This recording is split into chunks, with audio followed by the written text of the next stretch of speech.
Very open nga sa social media, di ba? Kung anong ginagawa nyo, kung nasaan kayo. May mga, maraming kinikilig, di ba? Mga ganyan. Pero meron din yung mga nag-judge, di ba? Nababasa mo yung sabi mga saying words na parang, alam mo na yun. Ano ba naman yung si Ina? Oo, ganon. Anong pakaramdam mo doon? Does it affect you pa? Na parang dating you're so liberated, mga ganon.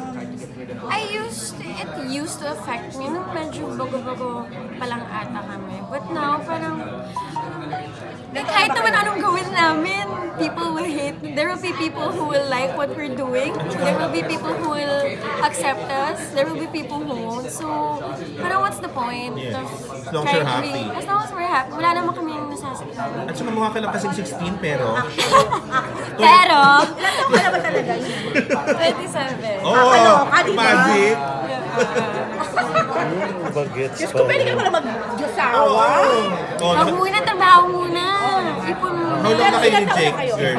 Magsa 3 years na kami this Oh, year. pwede na. Alam mo, pwede na. Napag-usapan nila rin naman. Ilan taon na ba si Jake? Magka-27 na rin siya. Ay, nako. Fairness. So, napag-usapan nila yan. Pag-uusapan, pero syempre ang sinasabi namin is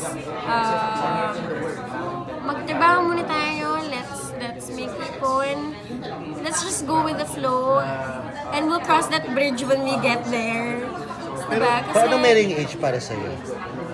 ang sinabi ko 27. kasi, Ang mami mo, ilang taon pa lang, meron ng anak, no? ang sinabi ko naman sa sarili ko, 28, 29. What? O malapit na.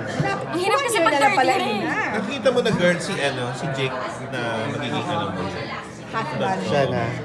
Oo naman. Kasi mabait, sobrang, he's so genuine and he's so mabait kasi. Yun talaga yung, and my mom always says kasi, pati yung tita Jolly ko na important talaga sa lalaki yung, you will know when a man is good if he is good to his family.